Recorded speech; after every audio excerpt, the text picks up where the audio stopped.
कानपुर में बस्ता पुलिस और बदमाशों की मुठभेड़। एक बदमाश के पैर में गोली लगने से घायल। चेकिंग में मुठभेड़ के बाद 2 बदमाश और 2 तमंचा कारतूस और 10,000 कैश बरामद। नौबस्ता थाना क्षेत्र के परसोली के पास की घटना। दिनांक 13/11/25 को थाना नौबस्ता क्षेत्र के देवकी नगर में एक चेन स्नैचिंग की घटना हुई थी। महिला जब ऑटो से जा रही थी तो 2 बाइक सवार बदमाशों ने उसकी चेन छीनी थी और फरार हो गए थे। इस घटना के संदर्भ में एक FIR थाना नौबस्ता पे दर्ज हुई थी और इसके अनावरण हेतु इसमें 4 टीमें लगाई गई थी और हमारी टीमें लगातार इस केस को वर्कआउट करने के लिए सक्रिय थी। ADCP साहब, ACP और इंस्पेक्टर नौबस्ता और उनके सभी चौकी इंचार्ज, इन सबका इसमें बहुत महत्वपूर्ण योगदान रहा है। आज इस बात की एक सूचना मिली मुखबिर के द्वारा कि जो बदमाश उस दिन चेन स्नैचिंग की घटना किए थे वो बदमाश पुनः इस क्षेत्र में घूम रहे हैं और सक्रिय हैं, पुनः किसी गंभीर घटना को कारित कर सकते हैं। इस सूचना पर इंस्पेक्टर नौबस्ता के द्वारा 4 टीमों का गठन किया गया और जब हमारी टीमें अलग अलग डायरेक्शंस में चेकिंग कर रही थी तो परसौली रोड के पास जब हमारी टीम चेकिंग कर रही थी तो 2 बदमाश बाइक से आते हुए दिखाई दिए। जब उनको रोकने का प्रयास किया गया तो रुके नहीं और उन्होंने पुलिस पार्टी पर फायर किया। जवाबी कार्रवाई में पुलिस फायरिंग में एक बदमाश के पैर में गोली लगी और दूसरा बदमाश वहां से भागने लगा, लेकिन हमारी टीमों ने घेर घार करके दूसरे बदमाश को भी पकड़ा। दोनों के पास से एक तमंचा बरामद हुआ है, एक खोखा कारतूस भी मौके से मिला है और इन बदमाशों सब सारी जानकारी की गई तो उन्होंने इस घटना में होना स्वीकार किया है। और जो घायल बदमाश उसका नाम आशीष है, जो मूल रूप से कल्याणपुर थाना क्षेत्र फतेहपुर का रहने वाला है और दूसरा बदमाश करण, वो भी कल्याणपुर फतेहपुर का रहने वाला है। घायल बदमाश को उचित इलाज हेतु हॉस्पिटल भेजा गया है और इनसे और अभी थोड़ी विस्तृत पूछताछ की जा रही है। इस प्रकार से इस घटना का बहुत सफल अनावरण हुआ है और इसके लिए नौबस्ता की पूरी टीम को एक प्रोत्साहन 10,000 रुपये का एक नगद पुरस्कार भी दिया जाता है और उनके इस कार्य की भूरिभूर प्रशंसा भी की जाती है। बुलंदशहर में बेकाबू कैंटर ने मिनी बस फॉर्च्यूनर में मारी टक्कर। हादसे में कैंटर, मिनी बस और फॉर्च्यूनर हाईवे पर पलटे। मिनी बस में सवार 10 यात्री घायल, एक की मौत। ग्रामीणों की मदद से वाहनों को सड़क से हटाया गया। सिकंदराबाद कोतवाली में हादसा हुआ था, क्या मामला है? पूरे कितने लोग घायल, कितना थाना सिकंदराबाद में बिलपुरी चौकी के समीप एक सवारी बस के पीछे तेज रफ्तार से आती हुई ट्रक ने जो है टक्कर मार दी।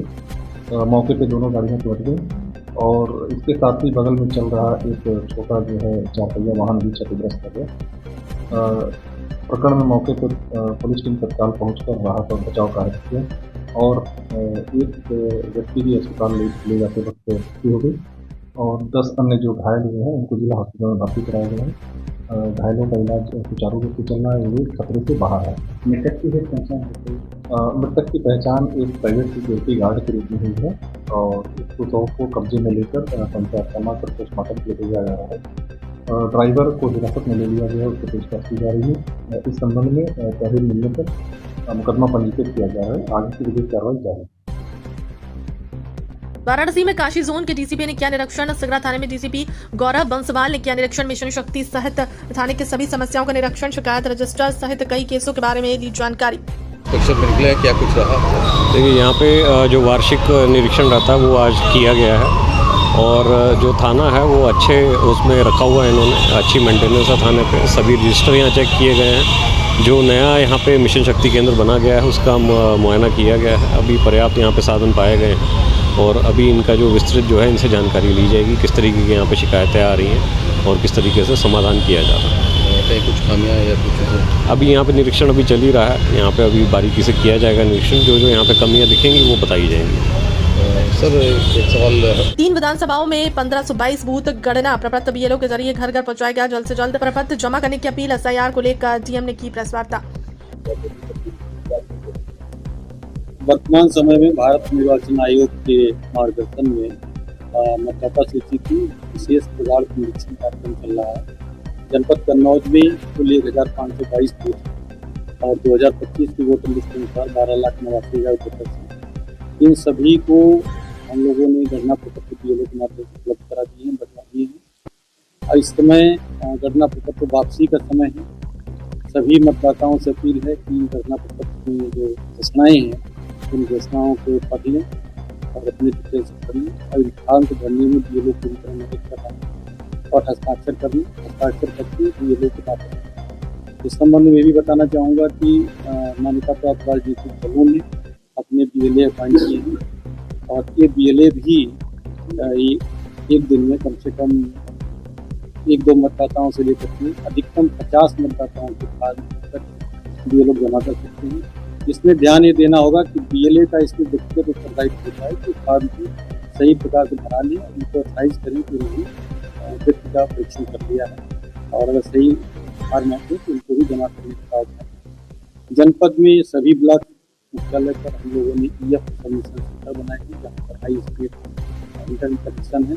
ये लोग जहाँ पर आते हैं तो वहाँ पर हमारे मास्टर ट्रेनर हैं। अगर कोई कठिनाई किसी BLO को हो रही है तो मास्टर ट्रेनर उन समस्याओं का निराकरण कराते हैं। BLO को ट्रेनिंग भी देते हैं ताकि उनको कठिनाई हो और हमारी त्रुटिरहित मतदाता सूची तैयार है। कानपुर में पीलखाना पुलिस को मिली बड़ी सफलता। 40 वर्षों से फरार हत्या आरोपी बंगाली माहौल का रहने वाला था। आरोपी गोंडा में नाम बदल कर के रहता था। प्रेम प्रकाश से बदलकर प्रेम कुमार नाम रखा। पकड़ने वाली टीम को 25,000 इनाम मिलेगा।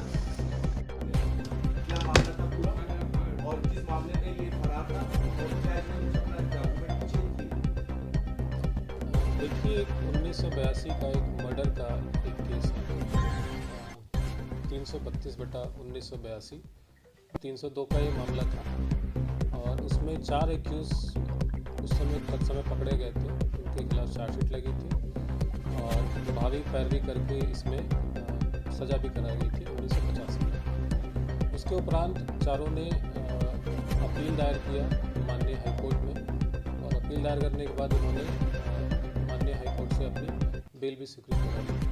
बेल स्वीकृत कराने के बाद जो 3 एक्यूज थे वो तो कोर्ट के सामने प्रोड्यूस हो रहे थे अपनी अपील में, लेकिन जो चौथा एक्यूज है प्रेम कुमार ये कोर्ट के सामने प्रोड्यूस नहीं हो रहा था। काफ़ी समय से ये फाइल जो है माननीय हाईकोर्ट में लंबित थी और फाइनली जब उसका संज्ञान लेकर माननीय कोर्ट ने इसके खिलाफ NBW भी जारी किया और जनपदीय पुलिस को आदेशित किया कि इसको हर हाल में इसको प्रोड्यूस किया जाए।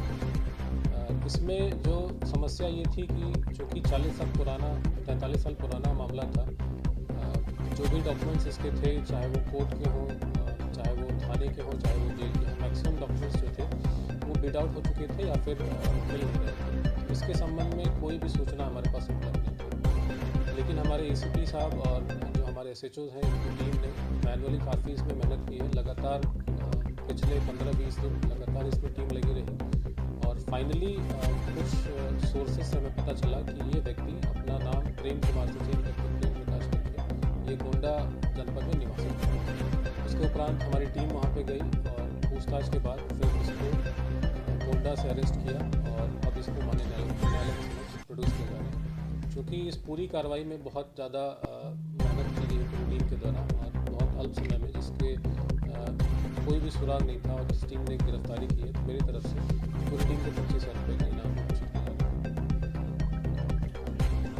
छत्तीसगढ़ में आज का दिन हमारे अन्नदाताओं को समर्पित रहा। पीएम किसान सम्मान निधि की 21वीं किश्त के तहत प्रधानमंत्री नरेंद्र मोदी द्वारा कोयम्बटूर तमिलनाडु से देश भर के किसानों को 18,000 करोड़ से अधिक राशि का हस्तांतरण किया गया। इस ऐतिहासिक अवसर पर दमतरी में छत्तीसगढ़ विधानसभा के अध्यक्ष रामन सिंह, मुख्यमंत्री विष्णु देवसाय के साथ कार्यक्रम में सहभागिता कर किसान भाई बहनों से संवाद किया। छत्तीसगढ़ के अन्नदाता भाई बड़ी संख्या में पधारे और उत्साह के साथ इस उत्सव में भाग लिया। इसके लिए उनका आभारी हूँ। किसान का जीवन संभव हो, आम गरीब मुक्त हो और आत्मनिर्भर भारत के लिए आत्मनिर्भर किसान का संकल्प पूर्ण हो, इसके लिए हम संकल्पित हैं। बिहार में नई सरकार का गठन हो गया। नीतीश के नेतृत्व में संतुलित मंत्रिमंडल तैयार हुआ है। पहले तो मैं एक खुशखबरी देना चाहता हूँ। प्राकृतिक आपदा में कई बार किसान की फसलें तबाह और बर्बाद हो जाती है और किसान की फसल बर्बाद होती है तो केवल फसल बर्बाद नहीं होती, उसकी जिंदगी बर्बाद होती है। प्राकृतिक आपदा में होने वाले नुकसान से, जोखिम से बचाने के लिए प्रधानमंत्री फसल बीमा योजना प्रधानमंत्री जी ने बनाई हुई है,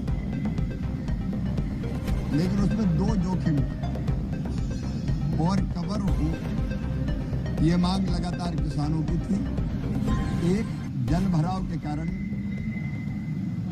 अतिवृष्टि के कारण कई बार पानी भर जाता और उससे फसल खराब हो जाती है। वो जोखिम कवर नहीं था। और दूसरा, जंगली जानवरों से होने वाला नुकसान, वो भी कवर नहीं था। अब हमने फसल बीमा योजना में संशोधन करके ये तय कर दिया है कि अगर जल भराव के कारण नुकसान होगा तो उसका भरपाई भी बीमा कंपनी करेगी, और जंगली जानवर अगर फसल को नुकसान पहुंचाएंगे तो उसकी भी भरपाई की जाएगी, ताकि ये नुकसान से हम किसानों को बचा सके। आज एग्रोविजन के कार्यक्रम में आया हूं। टेक्नोलॉजी का उपयोग खेती के लिए आज बहुत महत्वपूर्ण है, और इसलिए चाहे वो आर्टिफिशियल इंटेलिजेंस हो, मशीन लर्निंग हो, रोबोटिक्स हो, इन सब टेक्नोलॉजी का इस्तेमाल करने के लिए किसानों को प्रशिक्षित भी कर रहे हैं, और डिजिटल एग्रीकल्चर इंफ्रास्ट्रक्चर बनाने का काम भी किया। बाकी चर्चा विस्तार से एग्रोविजन में करेंगे। बिहार में नई सरकार का गठन हुआ है, एक संतुलित मंत्रिमंडल नीतीश जी के नेतृत्व में बना है। महागठबंधन अब गठबंधन नहीं रहा, गठबंधन टूट रहा है, पार्टियां बिखर रही हैं और परिवार भी दरक रहे हैं, क्योंकि उनको जन कल्याण से कोई लेना देना नहीं था। स्वार्थों का गठबंधन था और प्राथमिकताएं ही गलत थी। और अब तो ये सिद्ध हो गया है कि जिनके साथ कांग्रेस रहेगी वो डूबेंगे ही। दिल्ली में केजरीवाल जी देख लीजिए, उत्तर प्रदेश में अखिलेश जी देख लीजिए, बिहार में तेजस्वी जी देख लीजिए। जहां कांग्रेस बैठेगी गठबंधन में, वहां पराजय तय है। हम तो डूबे हैं सनम, तुमको भी ले डूबेंगे। अब कम से कम बंगाल में ममता जी भी सावधान है। मध्य प्रदेश के सिंगरौली को छावनी में तब्दील किया गया है। बड़े बड़े कॉर्पोरेट घरानों के फायदों के लिए वहां लगातार पेड़ों को काटा जा रहा है। आज सरकार अडानी की गुलामी बन चुकी है और पुलिस को एजेंट बना दिया। हजारों आदिवासियों को नोटिस भेजे जा रहे हैं, लोगों को जिला बदर किया जा रहा है। ये PESA कानून और वन अधिकार एक्ट का खुला उल्लंघन है। सिंगरौली में अडानी कोल माइन, और मैं चाहूंगा पहले वहां पर क्या चल रहा है ये आप सबके सामने मैं लाना चाहूंगा।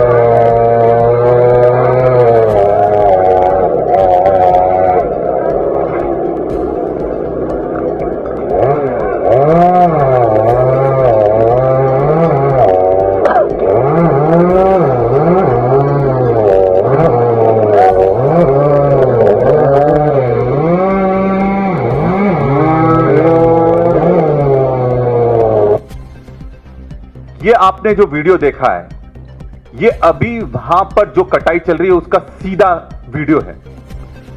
पूरे क्षेत्र को सिंगरौली में छावनी में परिवर्तित कर दिया गया है। ये पेड़ कटाई के लिए 1500 से ज्यादा पुलिस वालों को तैनात करा गया है। ये जो वीडियो लाया गया है, वहां पर जो काम कर रहा था उन्हीं के माध्यम से मिल पाया है, नहीं तो किसी को वहां घुसने नहीं दिया जा रहा है। जहां एक तरफ हमारे देश में एक के बाद आतंकवादी हमले हो रहे हैं, राजधानी में हमले हो रहे हैं, और पुलिस को किसके खिलाफ उपयोग करा जा रहा है?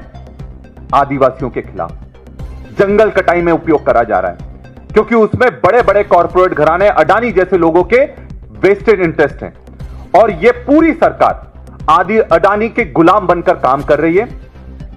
पुलिस को एजेंट बना दिया गया है। जहां जिसको सुरक्षा देनी थी, आज वो उनको जेल में भेजने का काम कर रहे हैं। यह भी मैं आपके सामने रख रहा हूं और इसकी फोटोकॉपी भी मैं दे दूंगा आपको। ये नोटिस जारी हो रहे हैं, इनमें सब आदिवासियों के नाम हैं। जो भी विरोध कर रहा है उसको जेल में डाला जा रहा है, जिला बदर करा जा रहा है और लगातार धड़ल्ले से एक के बाद नोटिस उनको जारी करे जा रहे हैं। ये ऑफिशियल लेटर है, उनके नाम है। ये तो एक ही लेटर है, ऐसे हजारों लेटर वहां जारी करे गए हैं। तो साथियों, ये जो पूरा एक सिस्टम तैयार करा गया है आदिवासियों को खत्म करने का, सिस्टम से बाहर करने का, सबसे पहले सिविल जज में उनका न्याय छीनो, फिर एसआईआर में उनकी पहचान छीनो, और फिर ये सिंगरौली जैसी खदानों के चलते उनका जमीन और जंगल भी छीन लो। ये आज की हकीकत है इस देश की जो चल रहा है। फॉरेस्ट राइट एक्ट का खुला उल्लंघन हो रहा है, पैसा एक्ट का पूरा खुला उल्लंघन हो रहा है, कोई सुनने वाला नहीं है।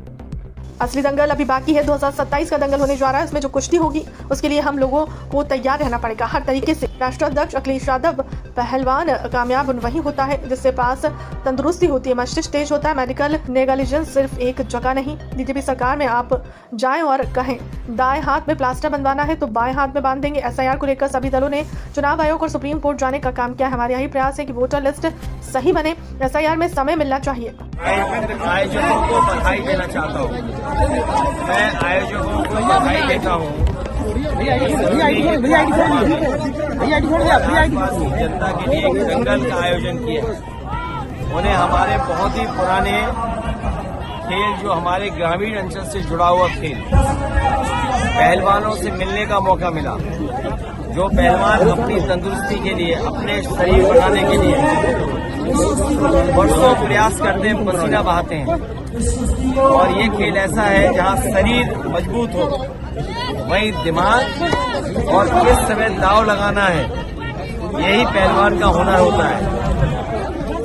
शरीर से चुस्त दुरुस्त और मस्तिष्क से तेज, तभी हम लोग देखते हैं पहलवान कामयाब वही होते हैं जिनके पास तंदुरुस्ती होती है, मस्तिष्क तेज होता है और शरीर मजबूत जहाँ हो, वहीं हमें खाना भी बहुत अच्छा चाहिए। लेकिन इधर देखते हैं खाने के अभाव में या अच्छे भोजन के अभाव में हमारे पहलवान क्या अपना जीवन यापन कर रहे हैं। समाजवादियों ने हमेशा ग्रामीण क्षेत्र के खेलों का और दंगल और पहलवानों का सम्मान हमेशा किया है। भविष्य में भी डॉक्टर्स ने सब पता था, टाके न लगाकर फेविकोल से चिपका दिया है। ये मेडिकल नेग्लिजेंस एक जगह नहीं है। बीजेपी की सरकार में अगर आप गए और कहा कि आपको दाएं हाथ में प्लास्टर बनवाना है तो बाएं हाथ में, बाएं उसमें बांध दें। और कई जगह सुनने को मिला है और देखने को मिला है आप लोगों के माध्यम से कि जिसका ऑपरेशन नहीं होना था उसे ऑपरेशन थिएटर में ले गए, और जब उसकी आंख खुली तो वो भाग गया ऑपरेशन थिएटर से। तो ऐसे तमाम घटनाएं सुनने को इसलिए मिल रही हैं क्योंकि ना इंतजाम मेडिकल का देख रही है सरकार, ना डॉक्टरों को अच्छी पोस्टिंग दे रहे हैं, और ना ही व्यवस्था जो बननी चाहिए मेडिकल कॉलेज वो बना पा रही है। सर नेताओं इलेक्शन कमीशन कह रहे हैं और जो कांग्रेस है वो इलेक्शन कमीशन की जो छवि को धूमिल करने लगे। ऐसे में 272 जजों ने एक लेटर जारी किया। देखिए, कोई छवि को धूमिल नहीं कर रहा है। आप रिवॉल्वर लगा कर वोट रोकोगे, आप डीएम एसपी और सबको मिला करके चुनाव जीतना चाहोगे। आपने यूपी में देखा कि किस तरह बेईमानी की, खुलेआम बेईमानी की, खुलेआम पुलिस को उन्होंने लगा दिया कि वोट नहीं डालने दो। लोग रिवॉल्वर से रोके गए, गाली गलौज की पुलिस, घरों में गई पुलिस। वो सबके पास तस्वीरें, सबके पास वीडियो हैं। ये चुनाव को देखना चाहिए और सरकार के खिलाफ अधिकारियों के खिलाफ कार्रवाई करनी चाहिए। सर, नीतीश कुमार कैबिनेट पे परिवारवाद का आरोप लग रहा है। 10 मंत्री ऐसे बनाए गए हैं जिनके पूर्व में पिता या माता, परिवार के 10 ऐसे लोग हैं जो परिवारवाद का इंडिया लगा रहे हैं। आप दूसरे प्रदेश के परिवारवाद को क्यों चिंता करते हैं? अपने उत्तर प्रदेश का परिवारवाद देखिए। अगर हमारे मुख्यमंत्री जी गोरखपुर के मठ उसके मठाधीश न बने होते, सबसे बड़े पद पे न बैठे होते, और वो इसलिए बैठे क्योंकि उनके परिवार के ही लोग पहले बैठे थे, अपने परिवार की वजह से ही उन्हें वो स्थान मिला। अगर वो स्थान नहीं मिला होता तो आज इस स्थिति में भी नहीं होते। तो सबसे पहले तो उत्तर प्रदेश देखिए कितना बड़ा परिवारवाद चल रहा है। ममता बनर्जी को लेकर याचिका डाली गई थी, उसको सुनवाई के लिए कहीं न कहीं सहमति की है। अब बंगाल में जल्दी चुनाव है, यहाँ पर जो SIR है उसको लेकर के सभी दलों ने समय समय पर चुनाव आयोग और सुप्रीम कोर्ट जाने का काम किया है। कई बार सुप्रीम कोर्ट ने सुनवाई के बाद राहत दी है और हमें उम्मीद है कि जिस तरीके से तमिलनाडु, वेस्ट बंगाल, आदरणीय ममता बनर्जी जी और उत्तर प्रदेश में या विपक्षी दल और जगह भी या कांग्रेस पार्टी, इनका सबका मिलकर के यही प्रयास है कि वोटर लिस्ट अच्छी बने और भारतीय जनता पार्टी जो खेल करना चाहती है, जो खेल हमें देखने को मिला बिहार में कि तमाम वो सीटें आरजेडी हार गई, पॉपुलर पार्टी होने के बाद भी, सबसे पॉपुलर तेजस्वी चेहरा होने के बाद भी, जहां पर SIR में सबसे ज्यादा वोट कटे थे। इसलिए SIR में समय मिलना चाहिए। और देखिए कितनी सूझबूझ वाली बीजेपी पार्टी है जो चुनाव उससे मिली हुई है कि जिस समय सबसे ज्यादा शादियां हैं, सबसे ज्यादा लोग व्यस्त हैं शादियों में, तब SIR यूपी में चल रही है। और जब शादियां होती हैं तो लोगों को अपना काम भी होता है, शादियों में शामिल भी होना है। हमारी मांग यही रहेगी कि जब SIR करा ही रहे हैं और हमारा कोई विरोध नहीं उसमें, लेकिन समय तो बढ़ना चाहिए और कम से कम भविष्य में चुनाव आयोग वोटर ID या आधार सरकार ऐसा बनाए जो डुप्लीकेट न हो सके। कम से कम नेटल का कार्ड बने जो डुप्लीकेट न बनाया जा सके, फर्जी न बनाया जा सके। प्रीति हत्याकांड का एसपी ने क्या खुलासा। प्रीति के प्रेमी दिलीप अग्रहरि ने की हत्या। घटना में प्रयुक्त धारदार हथियार भी बरामद। महिला का शव मिला था और आज उसका खुलासा आपने किया है, क्या पूछने लगा है? कल थाना रुधौली क्षेत्र में एक महिला के शव होने की सूचना प्राप्त हुई। उस सूचना पर हम सभी लोग वहां मौके पे गए और तुरंत हम लोगों ने इस मामले की जांच शुरू कर दी। इसमें महिला की पहचान हुई और वो सिद्धार्थ नगर की रहने वाली निकली। इसके बाद इनके परिवारजनों से संपर्क हुआ, वो लोग भी आए और तब इस पूरी बात को जब हम लोगों की टीमें इस पर काम करना शुरू की तो हम लोगों को पता चला कि इस महिला के भी, जो मृतक महिला हैं, उनके संबंध एक व्यक्ति से थे, दिलीप अग्रहरि, जो कि बांसी थाना क्षेत्र जनपद सिद्धार्थनगर का रहने वाला है। उससे इनके संबंध थे और संभवतः इनके बीच में संबंधों के कोर्स में ये प्रेग्नेंट भी हुई और उसके बाद ये फाइनली इन लोगों की भागने की प्लानिंग बन रही थी। ये महिला लगातार दबाव बना रही थी अभियुक्त पे कि उनको उनके साथ जाना है। अभियुक्त जो है इस चीज़ के लिए तैयार नहीं था। तो प्रायोजित ढंग से भागने का उद्देश्य बताकर महिला को बुलाया गया। उसके बाद उसकी हत्या कर दी गई और उस महिला का जो एक पहले से एक बच्चा था उसको भी वो महिला यहाँ लेकर आई थी और उसको उसने यहीं छोड़ दिया। इसको बाद में पुलिस ने जब सूचना प्राप्त हुई तो उसको हम लोगों ने देखा, उसका उचित मेडिकल ट्रीटमेंट करवाया और उसकी कुशलता हम लोगों ने सुनिश्चित की। जो अभियुक्त है दिलीप अग्रहरि, उसको बहुत ही तत्परता से लग के हम लोगों ने गिरफ्तार कर लिया है। पूरी घटना के संबंध में हम लोगों के पास महत्वपूर्ण CCTV फुटेजेस हैं, सर्विलांस पे जो चीज़ें निकली हैं वो पूरी तरह साबित करती हैं और स्वतः जो अभियुक्त ने बताया है पूरी कहानी, उसके आधार पर अभियुक्त को गिरफ्तार करके माननीय न्यायालय के समक्ष उसको प्रस्तुत किया जा रहा है। सर, महिला के शरीर पर कोई तकलीफ नहीं बताया जा रहा है जी, महिला के शरीर पर ऐसा बताया जा रहा वो इस तरह से उसको प्रायोजित किया गया था कि ऐसा लगे कि किसी तीसरे व्यक्ति ने ऐसा किया है और इसके साथ कोई दुष्कर्म हुआ है, जबकि ऐसी कोई बात नहीं थी। ये संबंधों में डिस्परेशन में किया हुआ ये है ताकि उस महिला से जो अभियुक्त है उसको शादी न करनी पड़े। बच्ची भी सर हत्या कैसे की थी? धारदार हथियार से की गई थी और उसके शरीर पे, गर्दन पे और कई जगह पे वार किए गए थे। वो हथियार भी हम लोगों ने बरामद कर लिया। भोपाल में मॉडल खुशबू अहिरवार लव जिहाद मामले को लेकर कलेक्टर कार्यालय का घेराव किया गया और न्याय के लिए एक ज्ञापन भी कलेक्टर को दिया। सकल हिंदू समाज द्वारा प्रदर्शन किया गया है। कर्फ्यू वाली माता मंदिर भवानी चौक पर किए गए इस प्रदर्शन में सकल हिंदू समाज ने खुशबू अहिरवार को न्याय और दोषी युवक पर सख्त कार्रवाई किए जाने की मांग की है।